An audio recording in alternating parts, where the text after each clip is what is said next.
Put your hand down on the desk.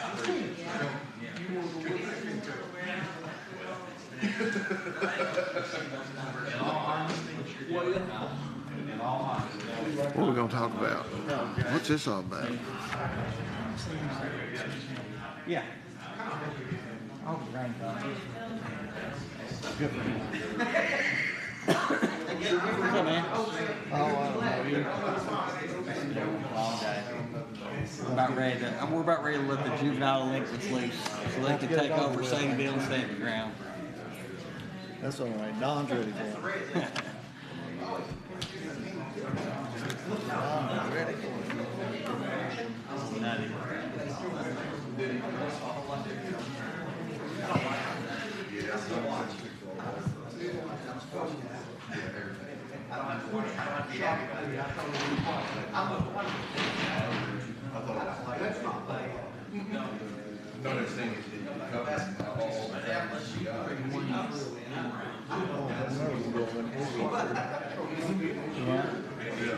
I've been up in my building.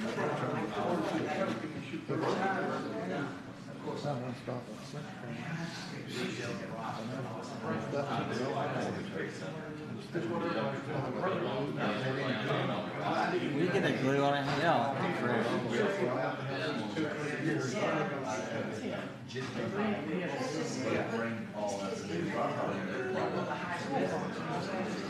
Golly, how much? Page 3.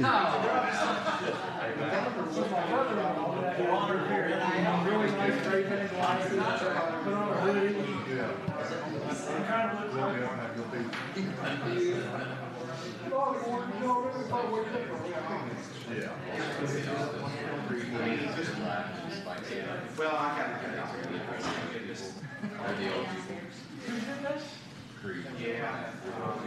8%.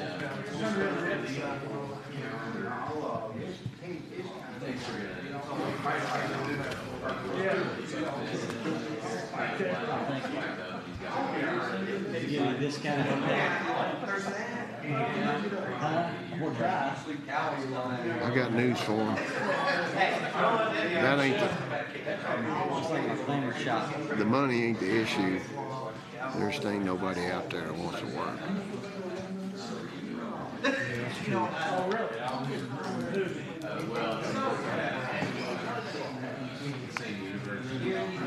I hired a new guy this morning. Did it stay all day? Oh yeah, he's a ball of fire actually. So far, I mean, he was. I never met William something. I can't remember his last name. He's from. I don't know where he's from, but he's living down in Madison County somewhere. All right, we'll call this work session to order. We have Mr. Ellison is en route. He was hung up with an issue with school, and then Mr. Livingston has a work conflict, and Mr. Pratt has a work conflict, and we will share this data with them. This meeting is an effort just to get feedback and in general, just what you all feel like with some proposals and considerations from the Budget Committee. Since we last met together as a court, the Budget Committee has met twice. Is that correct, Kelly? And we have tried to put our head together and look at a lot of different things. And the number one thing that I think county government does is provide services to our community. And the best way to provide the best services is have the best employees. And we have great employees. But in my opinion, and I think it's the feeling of the court, that the number one thing that we need to be looking at is compensation and benefits for our employees. And I think we have a record of doing that and trying to implement a fair strategy, a strategy that's still a good steward of tax dollars, and you want to have a place where people want to stay and work and where people want to come and work. So that's kind of the big picture of today's meeting is talking about, compensation and then all the moving pieces that go with that. And then while at the whole same time wanting to be a good steward of dollars. So just sharing, looking at the PowerPoint draft that I shared with you all. If we could go to the next slide, looking at a timeline, we're sitting here on the 15th, and we're going to discuss some items. And then next week on the 23rd, our goal is to have a first reading of this ordinance.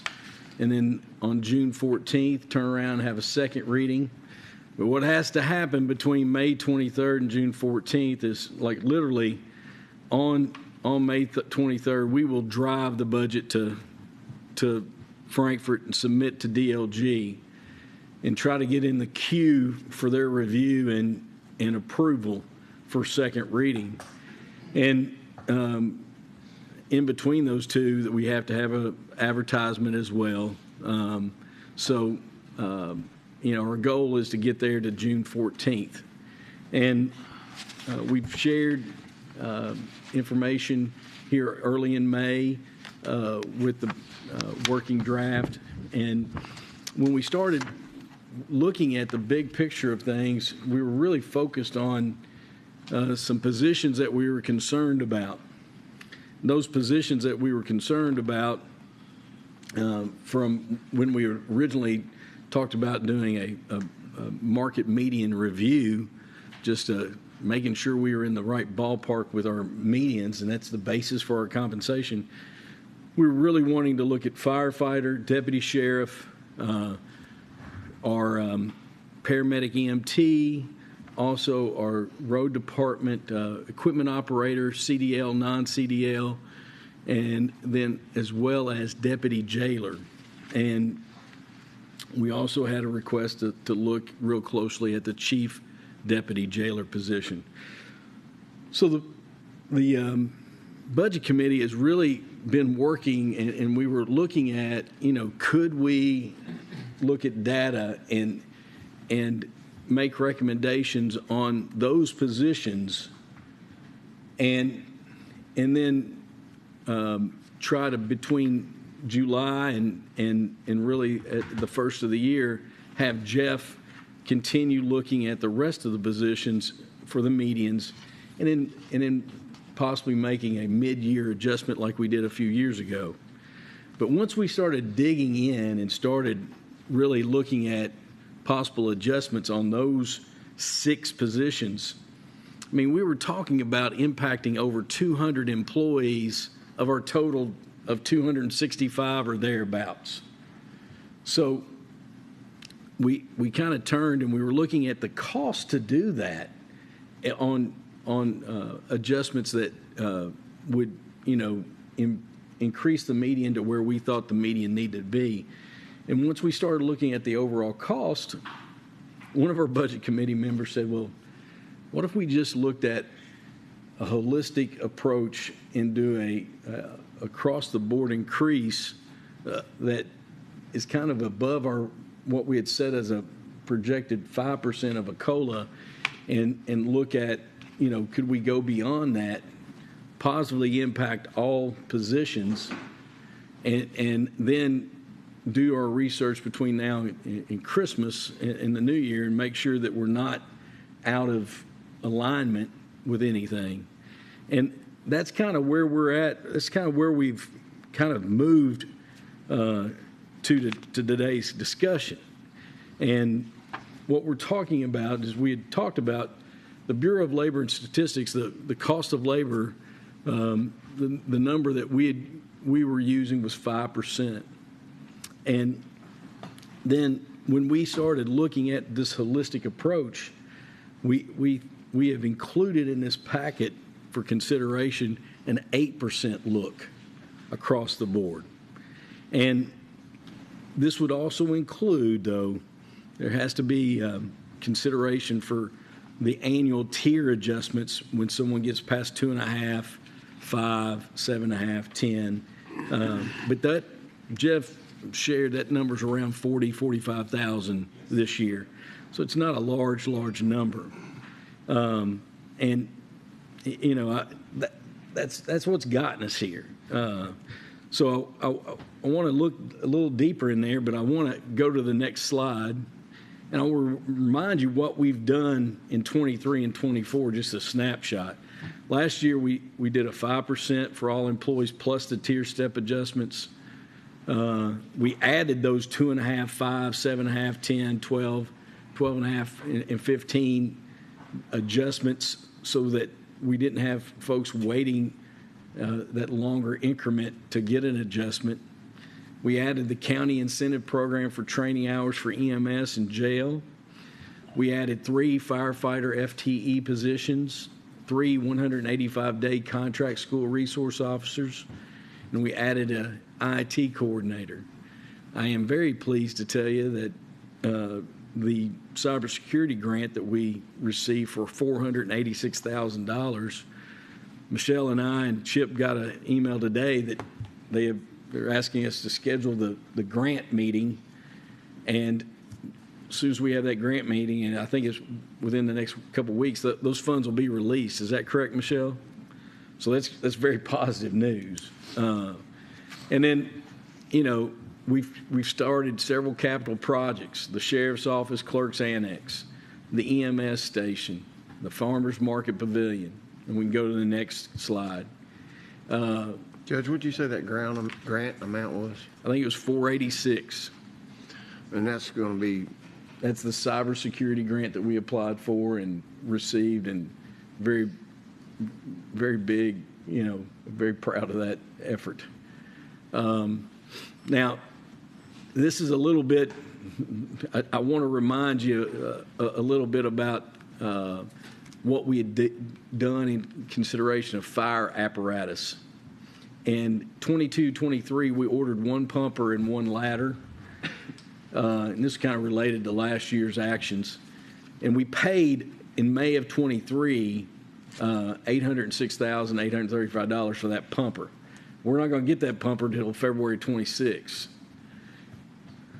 We ordered a ladder truck at the same time. That delivery won't be until November 2025.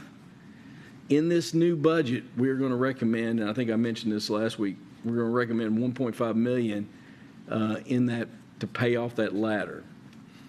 In 23-24, this year, we ordered 2 pumpers. That's a $2 million commitment. We had not allocated any funds for that. The delivery won't be until April of 26. So the plan is to allocate funds in 25-26 to pay for those 2 pumpers.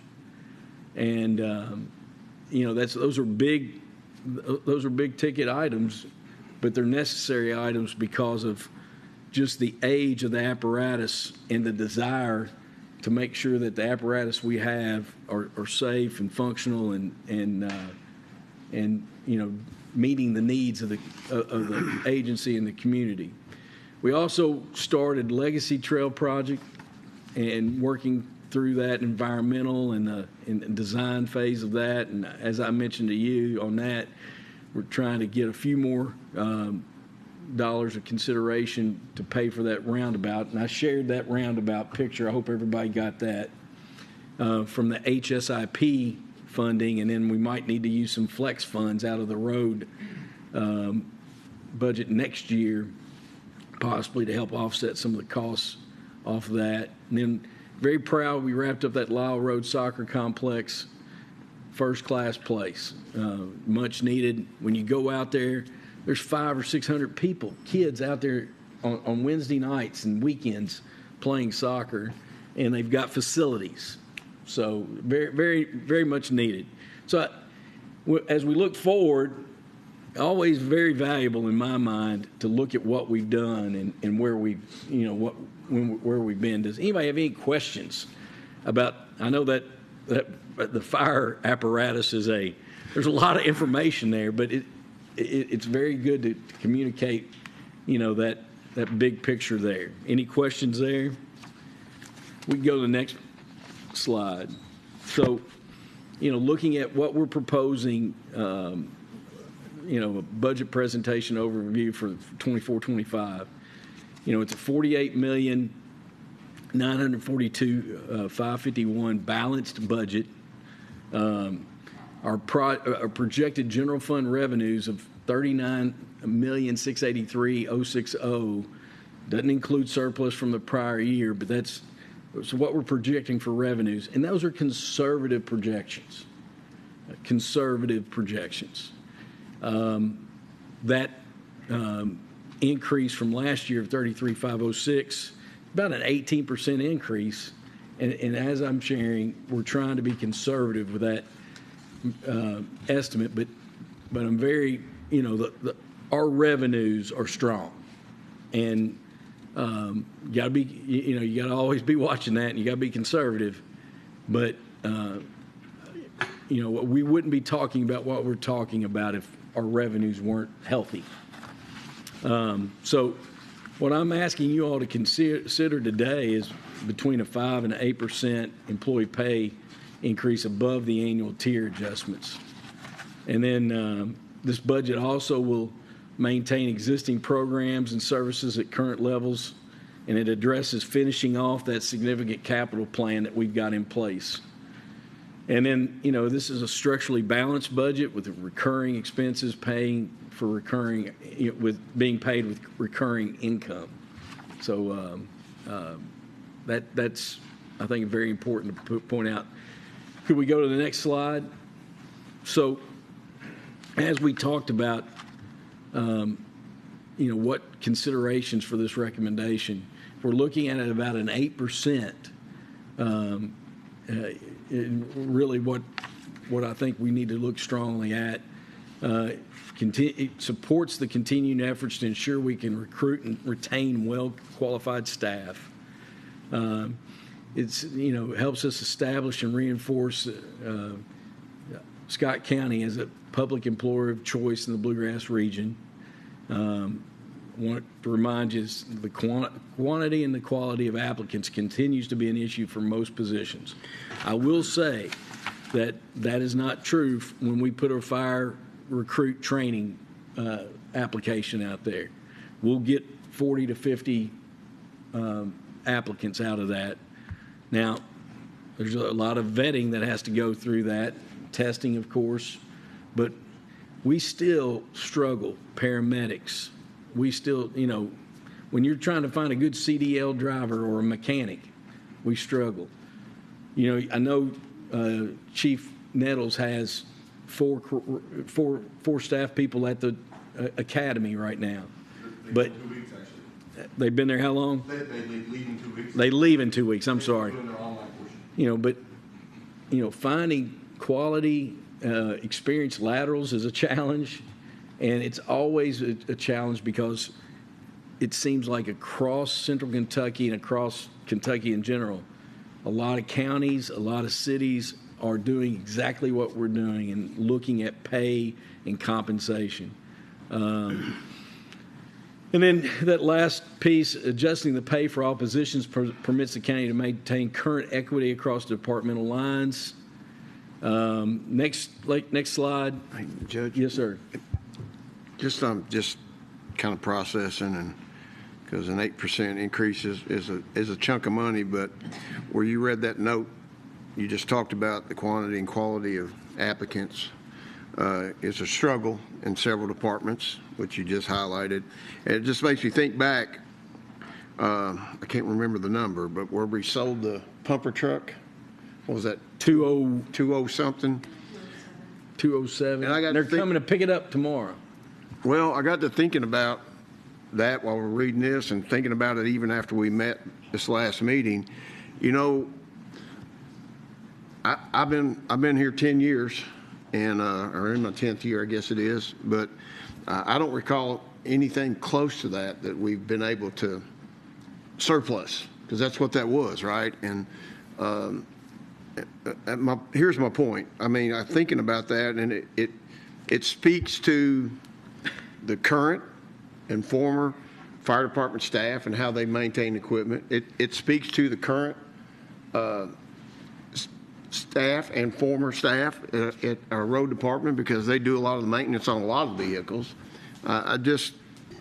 For me, I try to think of that whole ball of wax. And when you read that we're still having a little trouble, quantity and quality of applicants, obviously the money is, because I see that struggle in the private sector big time. But I got to thinking about that fire truck and that surplus, and then that money's been turned around to go right back in, I think, to purchase some like brush trucks. Brush truck. I just kind of wanted to highlight that. It speaks to our employees across the board in my mind, and so that was it. And just thinking about that when you're going through this. I think it's so important, and I appreciate that comment. So providing a percentage pay increase will further reduce pay compression and increase pay differences between supervision levels within each department. The entry-level positions exclusively for a pay increase is challenging. If you just target just entry-level, it sets us up for this compression, and it is a real challenge as you move forward. And then, as I said just a second ago, many counties and cities in central Kentucky are conducting market studies and evaluating pay practices. And, we just, like yesterday, shared data with Madison County, and Jeff's constantly getting these type of requests, Michelle getting the type of requests. So for us to remain competitive and us to try to recruit and retain quality staff and pay them a fair salary and know how inflation has impacted all of us over the last 24 months plus. So that's kind of where we're coming from. Next slide. So just this is a picture.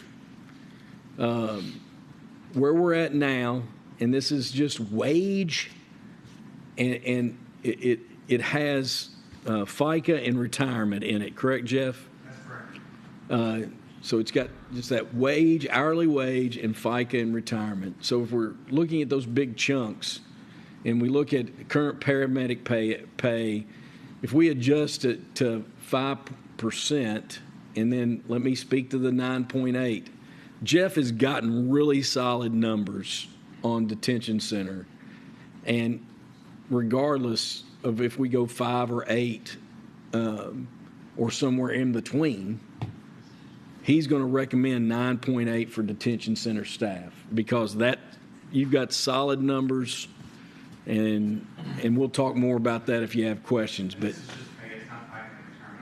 I apologize. Let me restate that. This is just pay, and then the next slide will have FICA and retirement. I'm sorry.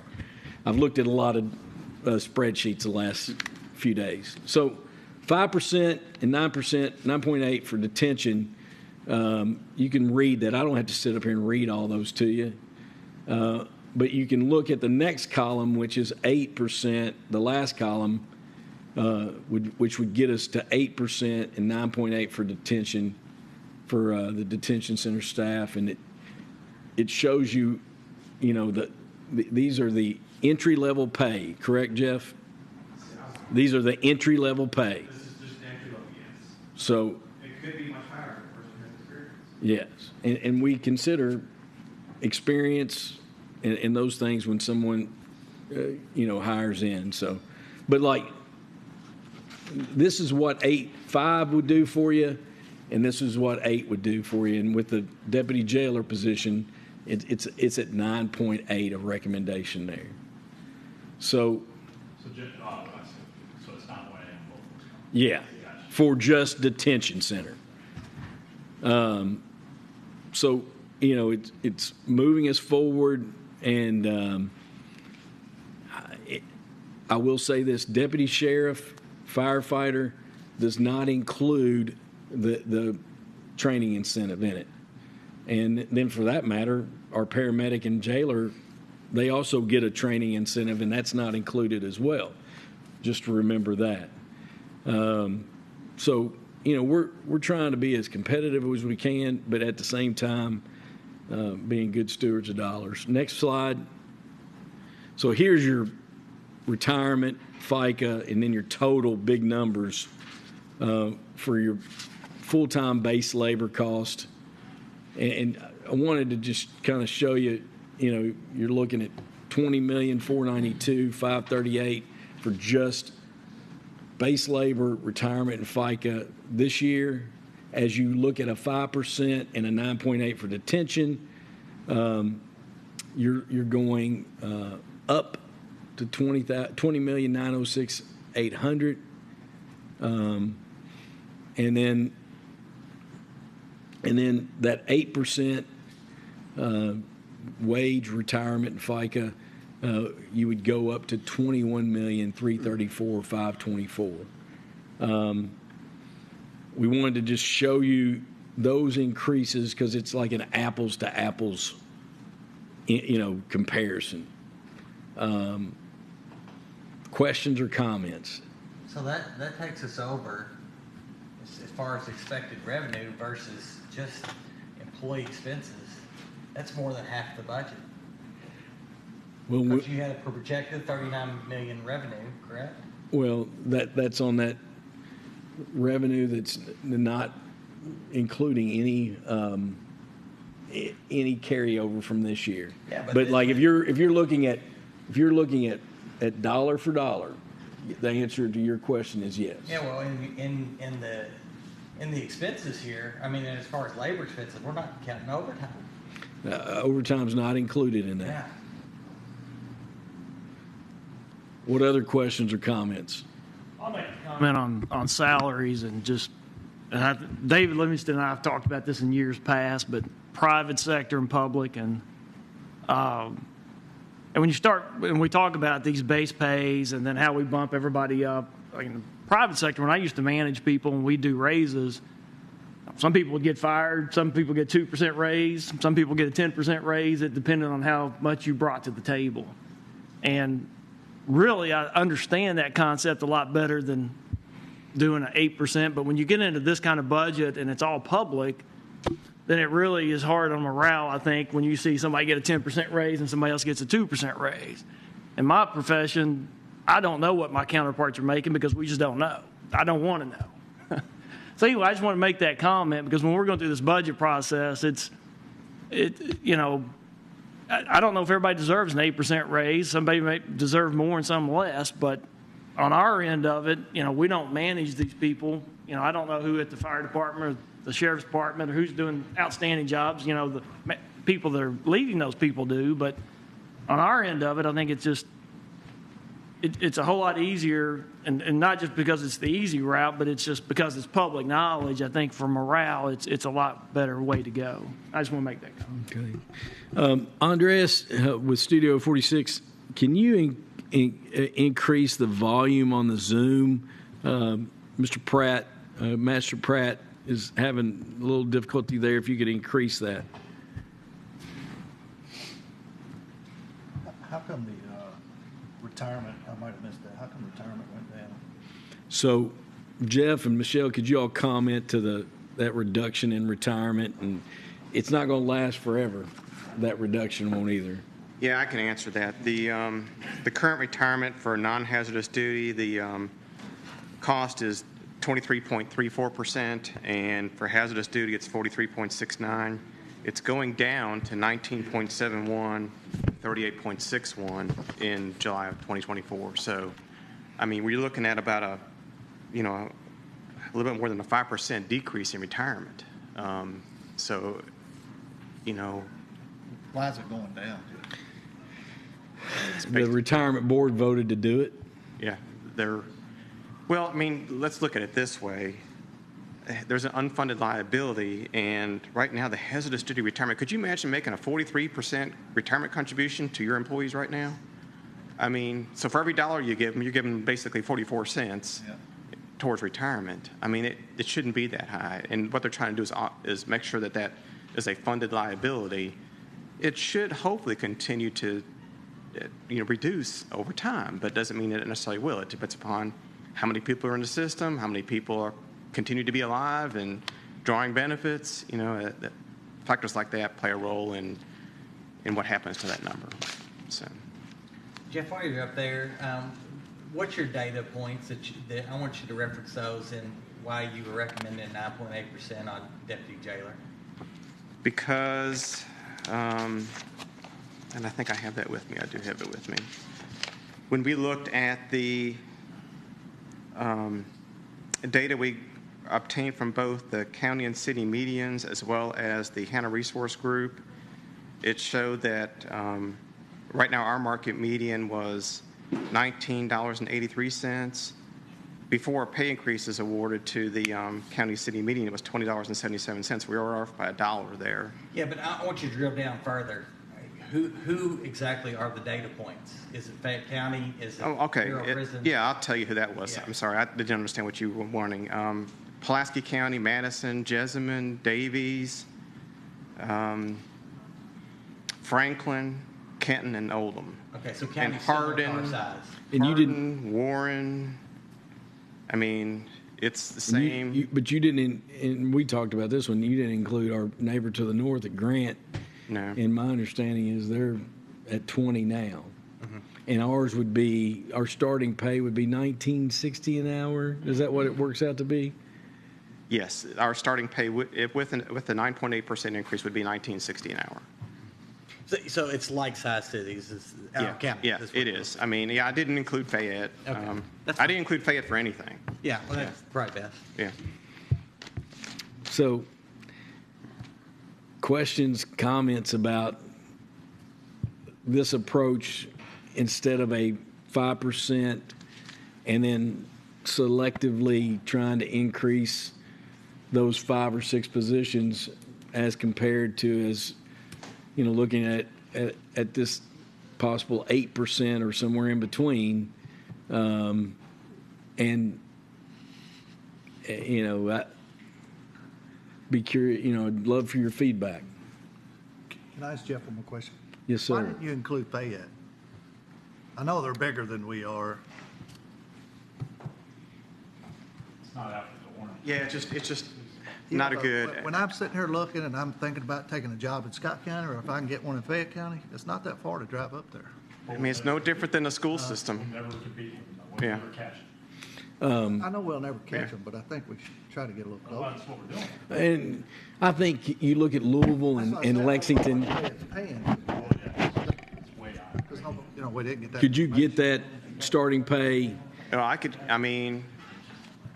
get it for fire. I could get it for police. I mean, Justin, I don't know if you know. I don't know the number off the top of my head, but it's significantly higher than what we pay. And then in addition to that, and Justin probably has a better idea of this too, their overtime practices are way different than ours, and it's very lucrative for a person that's on the fire department with Fayette County. I mean, their earnings are significantly more than our people. And it just, when you throw them in, I tried, I'm the one that's saying, Jeff, let's look at these cities and counties that are similar of scope and size. And I understand we have to compete with Fayette. And I don't disagree with you 1,000 times. But just when we're looking at real numbers, I felt like it would, throw off our skews our We're numbers trying a to little pick bit. every single county around Fayette County that's a reasonable comparator to ours, that's dealing with similar growth challenges. I mean, like Jessamine County, Madison, yeah, things like that. And one of the things, like when I was principal at the high school, Franklin, yeah. like we knew going in that we were going to be around $10,000 less than that. But what you try to sell, and I think what we try to sell here is, the environment, the culture, and that offsets that, because it's just a different culture there. Rick, I know you're looking to make a comment. Back to the jail, because I think we addressed this with the fire department on overtime. I mean, didn't we hire some folks, put on some new positions over a year ago with the fire department that helped We did, Honest. we added 3 full-time this year, full-time I was equivalents. wondering what the overtime's been I guess this last year. at We the jail. reduced the unscheduled overtime by like 6,000 some hours Well, that's at the fire department. at the fire department. What about the jail? What about with the detention center? I don't have that figure right here in front of me. Because I know we're talking about adding 2 staff positions, but they're also taking on more work. So at the jail, just to make I'm comment. just wondering at what their overtime's been, because I know it's been a discussion for about 2 years now. When we cut 2 positions to give them, I think to give them We gave them raise, a raise to, and that's how we kept it balanced in the budget. right. But it But- seems like they've been also to be able to, they haven't had as much turnover since that raise. As far as people coming in front of us here, I haven't seen a ton of. I mean, it's, Well, I was just wondering, the other side of that is the overtime. Have they been, I don't know, have they had a We lot can of get- overtime? We can get that to you. I'll have to, I don't. Maybe wanna- they haven't, I don't know. Yeah. Uh, I don't know the exact number, but the big thing on my consideration on the adding 2 staff to the jail was how the commitment from Jailer Broyles was that they would pick up transporting any quotas and any of his individuals that he moves to another facility. So what that in turn does is keeps our sheriff's deputies on the road and doing, they're not transporting inmates, they're doing law enforcement work. So Right. it was Right, but I adding remember- those 2 helped 2 agencies, like killing 2 birds with 1 stone, I think. Well, I just remember going back when we basically dropped the 2 positions so that we could give the overall raise. That was still kind of contentious as far as, it seemed to me like there was still stress that I could hear from the jailer talking about what was going on at the jail. I don't, So that conversation was in mid-budget year, and it was an effort to. Yeah, I know, Yeah. and I was good with that. I'm just talking now about. And then at that And I time know too, that overtime was a big deal with the fire department, but the way we did it with the 3 positions, I thought it was only 2, but you're right, it was 3. That winds up being a kind of a cost saver, doesn't it? Or at least a kind of an even deal when we hired 3 new people, but we cut the overtime, kind of pays for itself, yes. right? I mean, it may not be That's the totally intention, yeah. totally break even, but it also takes stress off the staff. If the chief or his command staff are looking for, hey, I got a guy out, I got 2 guys out, whatever. You know what I'm saying? So that helped that, and I'm just wondering if that same scenario that was going on at the jail. I don't know if the road department, I know he struggles from time to time too.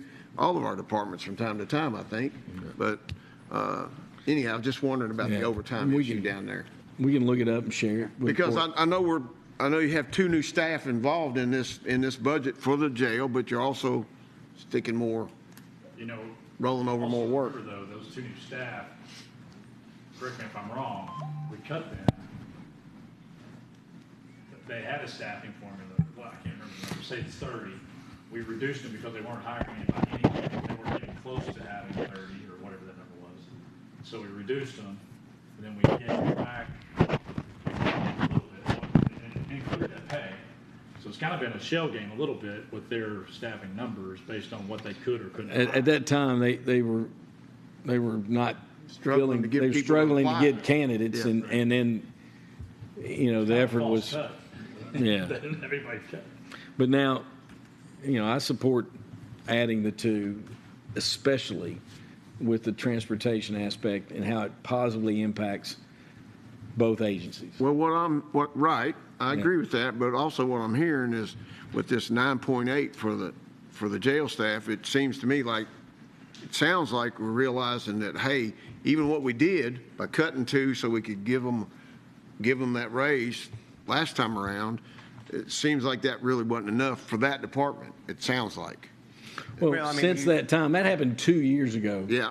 And since that time, I think you've seen across the board adjustments to compensation, and we're just trying to take the data that we have and make a recommendation Right, but I'm also listening to Chad, I mean, because he's right, his numbers, it's basically half the budget, the overall picture, but I'm also looking at, hey, there's a 9.8% compared to the 8, or 5 to 8. And all the recommendations, all our discussions, nobody was saying, let's be the number one either. We were looking at all those data points, and, it wasn't like, hey, let's be higher than everybody on all our compensation. It was, let's just keep up, not lead, just keep up. Let's sniff the top. Well, again, I'm trying to look at the whole thing. Yeah. And that's why I made the comments that I made earlier about the fire truck and the surplus of it and that kind of money. It's because of across the board former and current staff and leadership in those departments, but that works across the board in my mind. But that's an example of what having quality people, that's what I'm driving at. Yeah, our approach is market match, if you want to call it something. Because that's what I think, that's why I think we had a $200,000 truck that we could resell. Yeah. I mean, most of the time when we ask about a cruiser that or one of those, JR is just going, well, yeah, you can drive it. I mean, he's always straight up when they sell them, and that's a good thing, but that's my point. Yeah. I get, but also, Chad's got a good point, too, when you're talking about half the budget. You have to balance it. Yeah. And one other piece about the fire truck was the reason we surplus it was because the primary use was off-road, trying to address off-road events, and that the weight of that vehicle, it did not meet that need. So looking at the next slide, in this budget, we're recommending for your consideration adding that victim's advocate at the sheriff's office, 2 deputy jailer full-time equivalents, converting a .5 deputy clerk position to one full-time equivalent. And then, as we discussed, they have 4 vacancies at the fire department. Instead of having a training class of 4, if we recommend 2 provisional firefighter hires, that gives them 6. That in the last 2 years we've had, I think, 7 and 8 firefighters that have either retired or moved on to another location. So that tries to deal with retirements and movement, so that it doesn't impact the training. There's a real cost to the training. There's a real time commitment to the training. So that's where we're recommending that. Any questions about that? Back to the training, I know that Chief Officer Nettles referenced that they have contracts with their deputies now. I believe fire department has deputies. Is the county jail and the deputy jailers, are they doing any type of contracts? Not that I'm aware of. No contracts. EMS, you all have gotten contracts too. Contracts for employees? Yeah. So 3 of them having contracts, but. We're currently working on it. We don't have them in place. Yeah. It's approved by the Okay. All right. I'm just trying to see the cost of the training versus the retention and trying to keep them retained to offset the cost of what we're paying for them.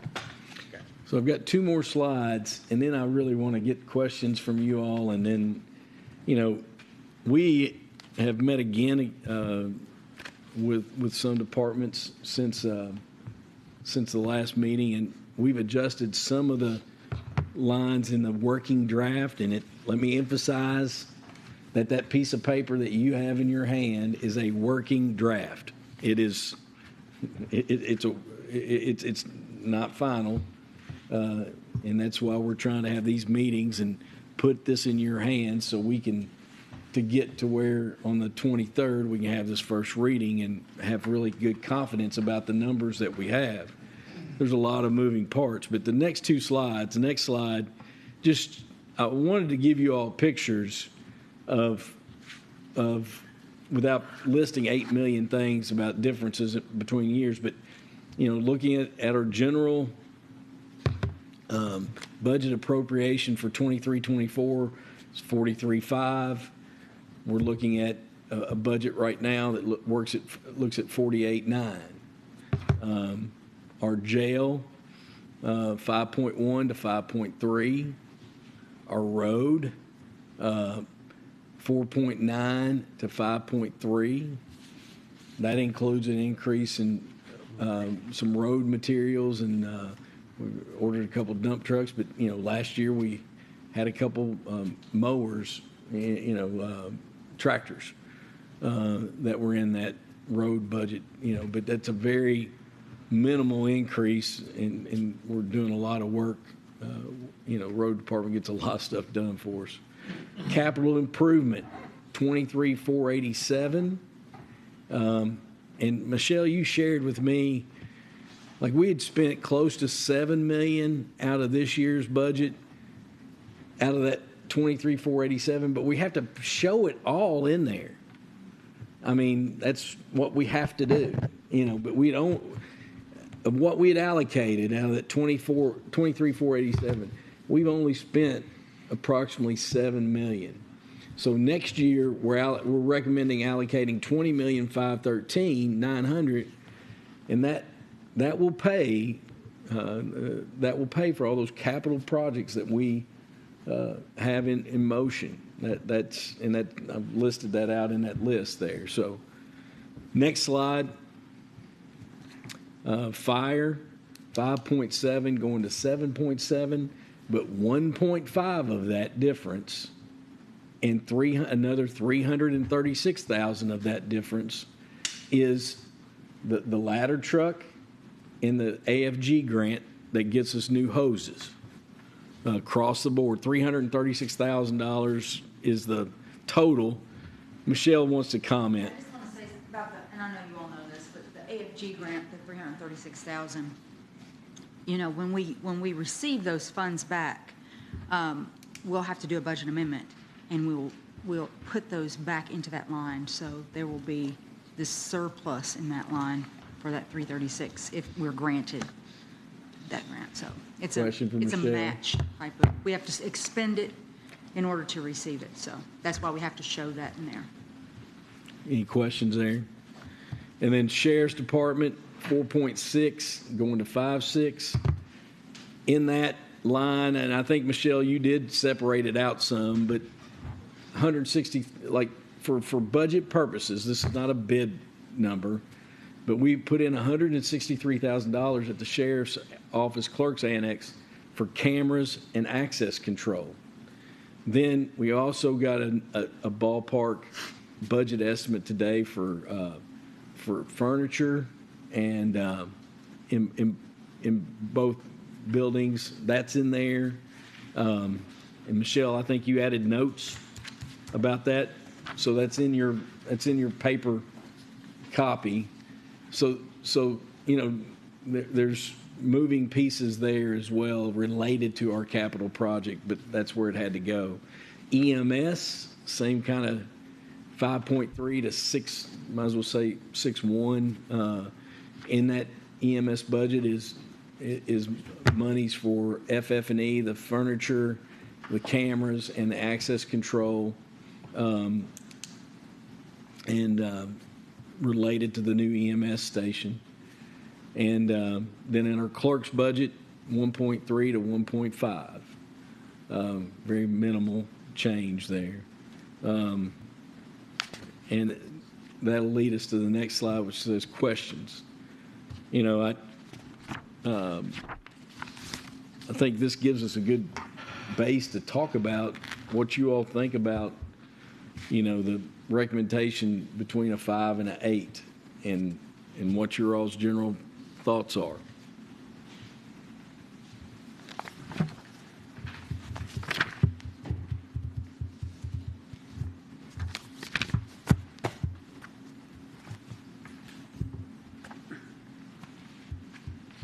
And then what questions you would have, additional questions you would like to have answered that helps you make decisions.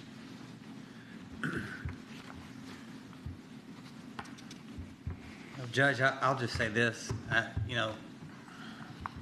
I've said, the sustainability of this is what is hard for, I think, we all are dealing with. So, and for me personally, I've never voted on a budget where the salaries and the expenses for the employees go over half of the budget.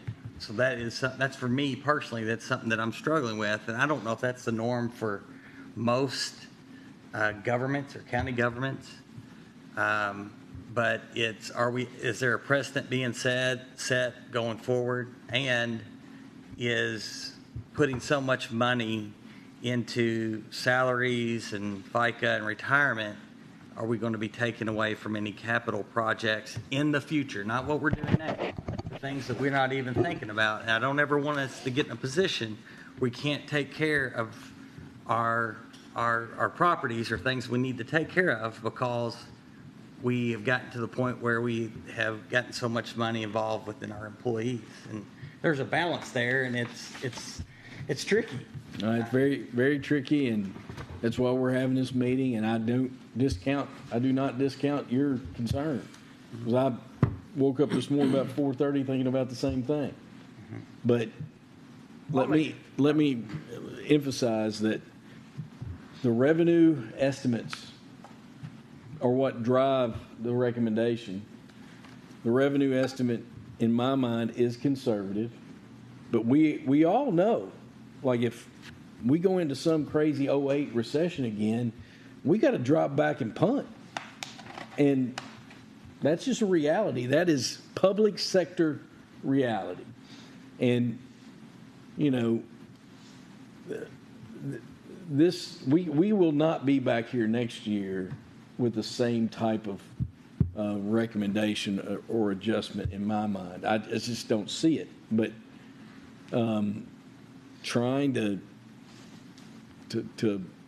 really have consideration for our employees is why we bring it. And I will say again that our recommendation from our revenue, our estimates on our revenue are conservative. Kelly? Well, you said what I was going to say, but the precedent, and I'm like, Judge, I don't think we'll be here next year saying another 8%. We did if we do 8% this year and 5% last year, that's a 13% raise, right? So if you've got somebody making $45,000 a year and they're getting a 13% raise, that's $5,800 a year. That's almost $500 a month, which I think people feel that. And that's why I like that, because we are in unprecedented times and inflation, and our employees really need additional money to pay their bills. But I don't think we're going to be back here. Hopefully this slows down in inflation, but I think it's definitely not setting a precedent, in my opinion. But please know that I do not discount your concerns. Yeah. And so do I. I mean, nobody here. And that's why, like, we have looked at this. I've driven Michelle and Jeff nuts, I think. We've got to finish this up. Y'all might be reading about me disappearing or something. Nobody can find me. But it's real concern to me, and I don't want to. My dad called that house poor. You don't want to be house poor, and we want to be able to live, and we want our employees to be able to make a fair, a fair wage and be compensated. And I don't think that the 8% puts us in jeopardy of having, overcompensated individuals that are not, that the median doesn't, really reflect what the true number should be. Well, and understand, that's not what I'm saying. I'm not saying we're overcompensating. No, you got to look at everything. Yeah, and you do. Other questions or comments? Anything else you want to see? I'll just say with the employee, in my business, if you don't keep up, you're not going to get anybody. Rick knows the same thing. We struggle to get employees to do our work. So sometimes we have to give that little extra and hope to get it back in the future and hope that they'll stay around, which I like the comparisons. But And that's that's just my opinion. I think we have to go ahead and try to be comparable to other cities. If we don't, we're not going to keep them. Yeah. And, I've thought about, how could we, what could we shave off of this? And I want y'all to look and say, hey, Joe Pat, what do you think about doing this? What do you think about doing that? But there is, we base the recommendation off the actual expenditure, and then we try to project it out to the end of the year so that we're not in a deficit in a line. And that's how the line, the line recommendation for gasoline in the sheriff's office, we look at the actual, and then we try to project out what, the final quarter is, and then make an estimate and try to be close. And we do that on every line. And, could we nip and tuck here and there? Yeah, I'm sure we can. And if you all want to suggest a nip here or a tuck there, that's why we're having this meeting. And you're not, I would value your input. And that's why we put this in your hands to look at. So, any other questions or comments, and any comments from anybody in our audience? We've got Rebecca and Kenna and Chris and Chief Baker, and then we've got Chief Nettles and JR and our coroner. If we don't get this done, you might be having to look for Jared and don't leave that Don. for Hawkeye. I know it. But any questions, Cam? What about down here on line 5340 under Let me put my glasses on here. other social service programs? Oh, I'm glad you brought that up. Yeah. And let's talk about that right now. Chad, yes, I am glad you brought that up. I am too.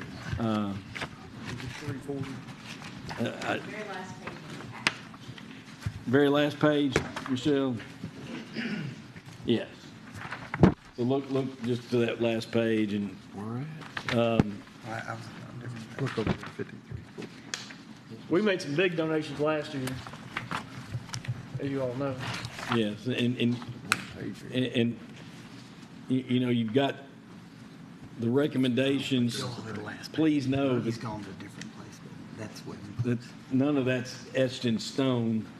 And you have the requests in the red column. Glad y'all And I would value input from the presentation that we had from Flip yours to the front. the Unexpected Blessings Adoption Agency. We need to consider that. I thought you made a good presentation, and I support putting it in for 6,500. Any other comment there? Everybody see where we're talking about? Rick? No. The very last page of This your pack. the short page in the packet. The very last page. Very, very back page. There? Are you at the last page? Well, that's a lot. There. Keep turning. That one. Sorry, a little slow. Been a long day. Been up a while.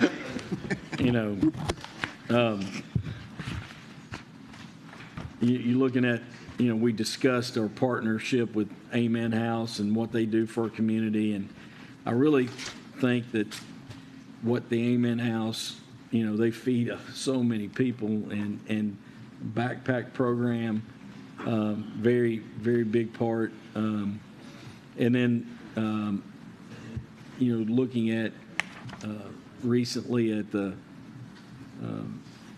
Gathering Place mission and their efforts to provide shelter and a place, they're kind of a question to me, should there be a parity between those two? That's something to consider. And then Kelly just made comment about the Unexpected Blessing, or he made a recommendation to fund that request. Any comments on that? It's just always the hardest part, trying to vet these out. And, I'll I'm sure the budget committee did all that and try not to make sure they duplicated services. But, But Chad, I'd still like, and I know we've talked about this in the past, throughout the year, still have people come give us presentations and tell us Yeah. what they're doing and 100%. just updates and we really don't dig into their budgets probably as much as, you know, we probably should sometimes, but a lot of them aren't really big donations unless like Yeah. last year where we were, I have voted for 22 years on Ombudsman Agency, and I don't know what they do, but I'm sure they do great work. And I hate to say that, but that's the reality. I think they help people in the nursing home. and they do, and if there's an individual that doesn't have family, they're their advocate. Yeah. So what about Mary's Safe Haven? Were you able to get a You know, hold? Because Rick- that's a new one. That's, yeah, well, She's made a couple requests. Before, but I can reach back out to her and try to, if you want me to try to have her. well, I'm like Kelly, and I think like Chad, maybe like everybody up here. It's good to hear from these folks, because, well, I'll make this comment going back to our budget. When my first year on the court, one of the things, and it's still this is still the first thing I think of. I've always thought we were responsible for setting the budget. We were responsible for the 911 call. When somebody calls 911, they either need the state police, the sheriff's, I don't know who they need, but they need somebody that we are employing, and they got to have roads to get there. We got to have a sheriff deputy in a vehicle, whatever the case is. And these things here, they're all needed things. But that's what I think about. Even sitting here today, I've been thinking about. That's why I talk so much about the employees, because it takes that whole. If we didn't need this department or that department, we wouldn't have them. But in my mind, everybody's needed to make the 911 call that the citizen makes because they need help, whatever that help is. And so and these things here, they're needed too. I get that, but they're kind of the icing on the cake, and it's a chunk of money. But I think we get, and I agree, but that bottom line recommendation, that's not going to keep us from providing any service. And I think we get a lot of bang for our buck with the Amen House and these other nonprofits that are feeding people, sheltering people. And I want to go back to that, should there be parity between, there's food and shelter. Those are two big necessities. And, that between the Amen House and Gathering Place, I mean, would be any.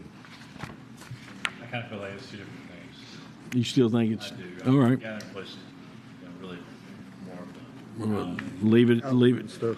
Yeah. Leave it where it's at right now. Then, and then Who is Celebrate Georgetown? Celebrate Georgetown is Light Festival. no. It's really like the downtown tourism here. Who is it? Is that like It's a downtown. Fourth of July Like the- parade. the- Is that no. right? Celebrate Georgetown is an arm of the, their request is for $20,000.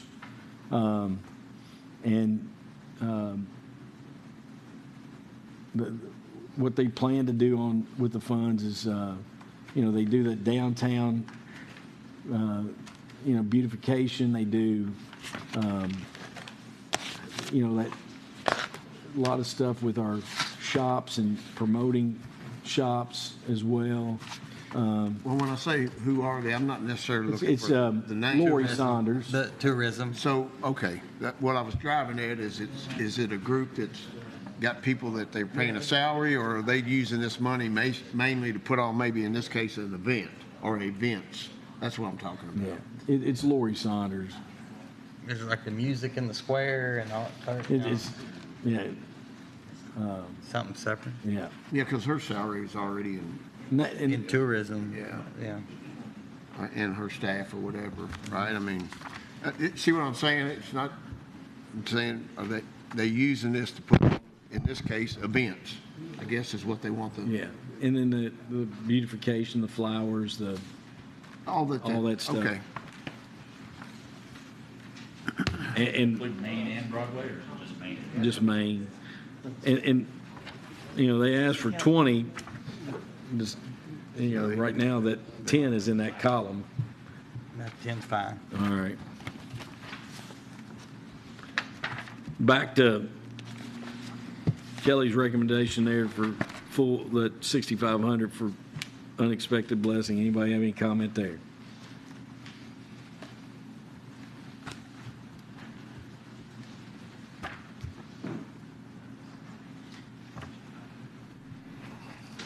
Yeah, that was the lady that was here. Yeah. Last week, yeah. I think, Judge, we're kind of at the point we need to figure out what we're going to do with the raise or the COLA. Yeah. And go the direction. Well, I'm all ears. What other questions or comments? You know, the questions that you all might need answered before you, and, you know, that's why I moved to try to get this on Wednesday. You know, we have till the 23rd as our target. You know, what else do you want to see? Well, I do still want to hear a little bit, or see something on the overtime At the jail. yes, sir. All right. Just some way to compare that, because I think it was a good move. I think it turned out what we did with the fire department. Sure. 2 years ago. I had a question, I think, for you, but it might be more for Cam. When we moved the deputies, when we added 2 deputy jailers to the jail, right now the SO is transporting those, I think you call them CODAs. And Court ordered to appear. Yeah, but also to like, do they take the ones to the They also, drug he's rehab also, well, no, he's pledged to transport the CODAs and then the inner facility transports, the keepaways. Yeah. So, And then when he goes over a certain threshold, trying to spread out his population. So is there some kind of agreement that we have to put in place, or is this some type of, is it just an understanding, or does it have to be put in the SOPs, or? Right now, it's just an understanding, but we could put it in an agreement. I guess Jailer Boyles has discussed that with you, that's his plan. No, with the budget committee, he's Okay. met, in the conversation with the budget committee, the request for 2 additional staff members, his conversation was that he would pick up transporting the CODAs and the keepaways, essentially. And Did they ever do that? And we could prior? do an MOU on that So or it's always something. been, the way it is right now, it's always been. It's always been good. You mentioned transporting people to rehab and stuff. I don't, that's sort of, sometimes that's done, sometimes it's not. Y'all do that occasionally if the court orders it, I guess. Exactly. I think that's something we probably still handle. Yeah. Rare. Because we do have people that the court orders and they run off or something, so in order to avoid that, we'll have y'all transport. It sounds like there's a lot of gray, it's like very situational, and. That's true. But I guess the code is it is what it is. Yeah. You gotta get somebody We from get jail orders to from the court. clerk's office on Yeah.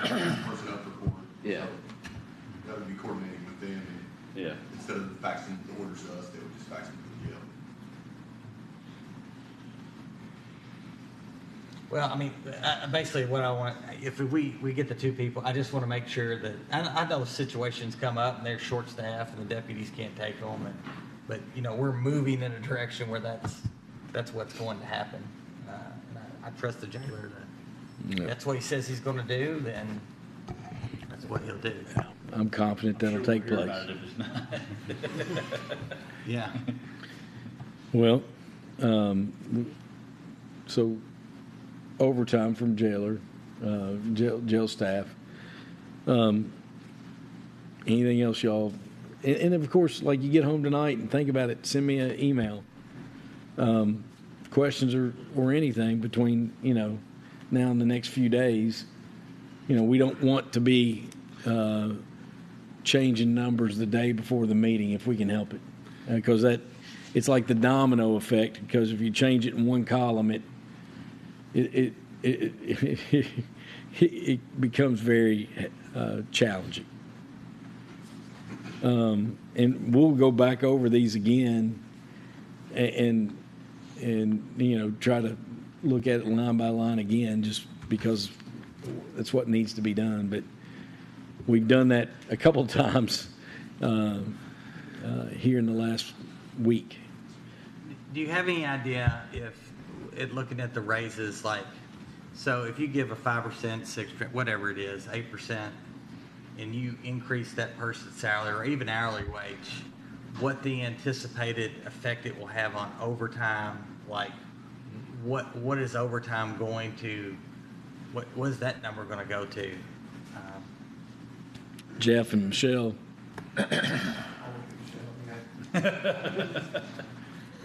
All I know we could do, Chad, is to look at what the overtime expense was for the current fiscal year and forecast it out for the next 12-month period. I guess the only thing that could factor in is if you're fully staffed versus people having. Michelle, is that something you could share later this week? If you're looking at an 8% increase, It's very in pay,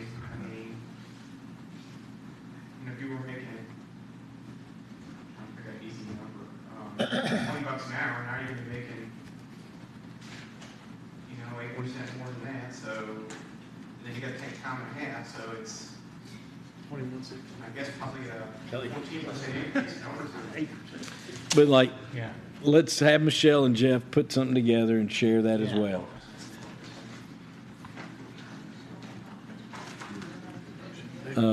Anything else? Good question.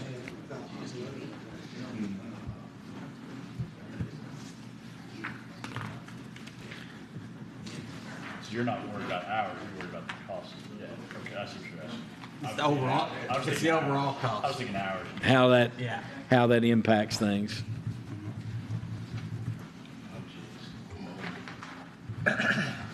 You been hiding that or Did you what? know I was going to ask that question, or? Oh, that's the bottom, the big picture. I wouldn't. Well, thank you.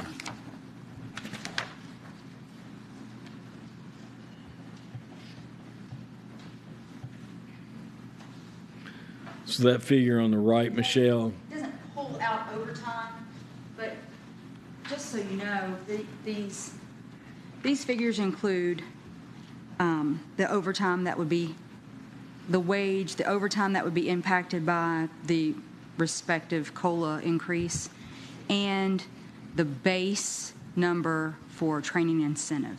So this right here is more than just wage. It's going to be wage, overtime, incentive. Of course, the incentive isn't impacted by the COLA, but with that, what your FICA, your non-hazardous would be your hazardous, your life, health, UI, and workers' comp. It's a more comprehensive labor wage matrix. but you could break out the overtime as an estimate. That would be something that we would have to work with Kara about. That's a little bit more complicated in the overtime. Okay. Anything else?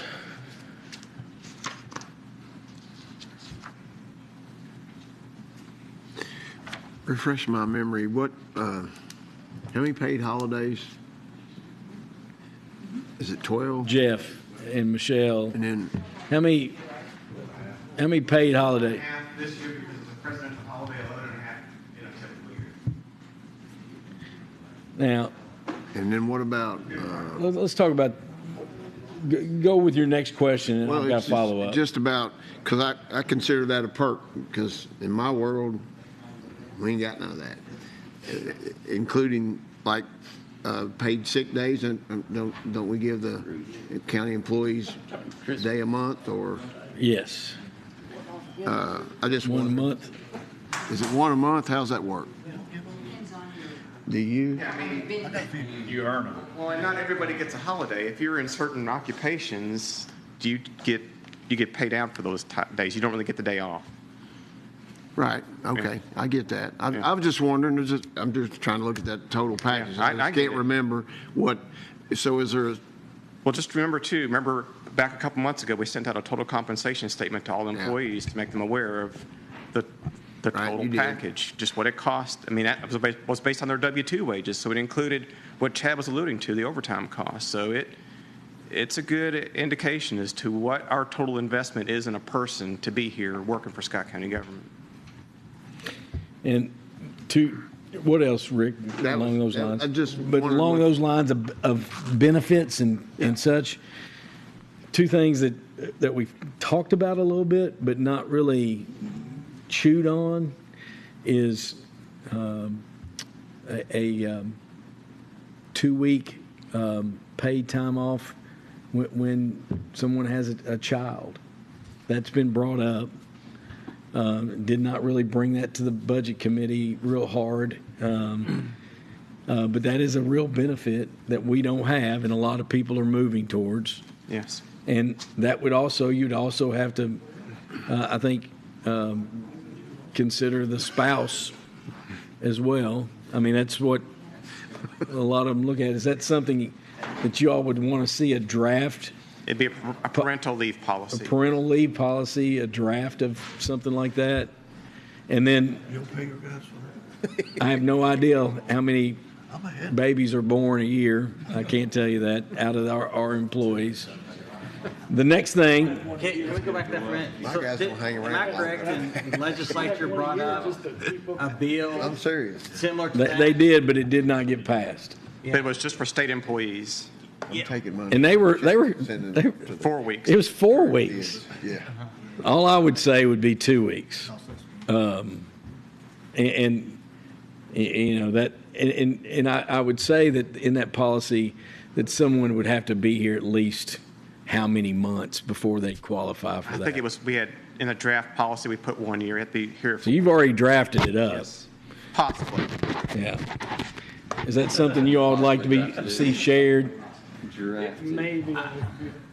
I prefer the state to Here. adopt something similar to whatever, if when the state goes that direction. You won't like my answer. We can't take action I went here. to work the next day after my kids were born, so. Yeah.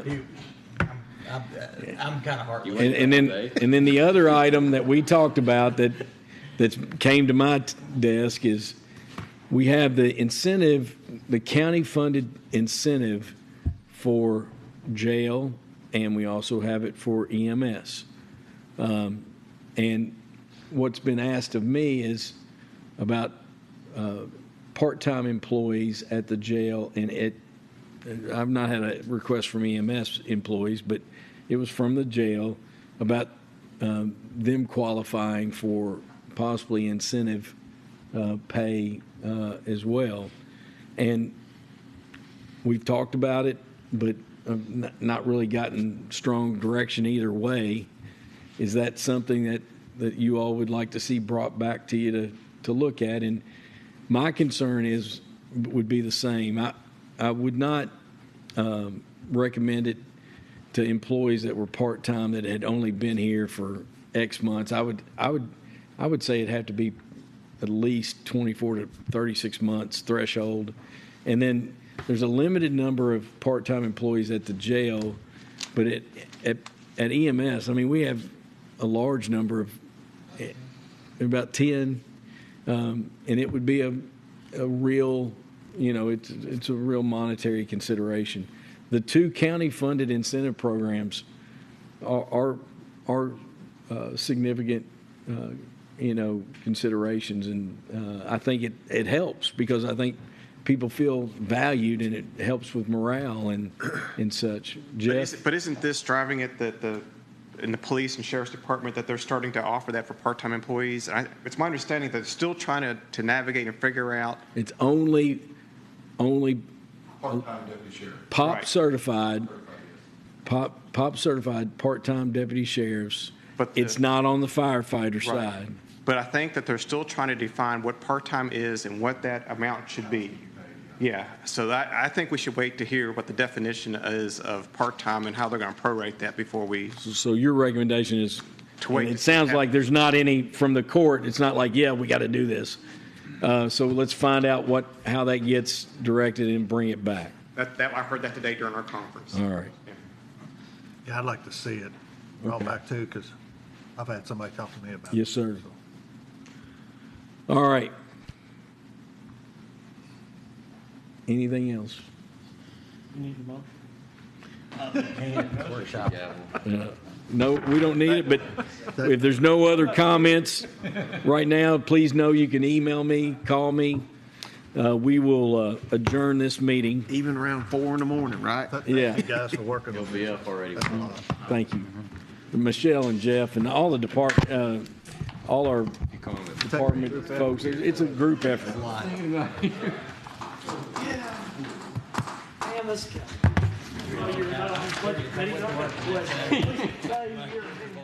Your wife.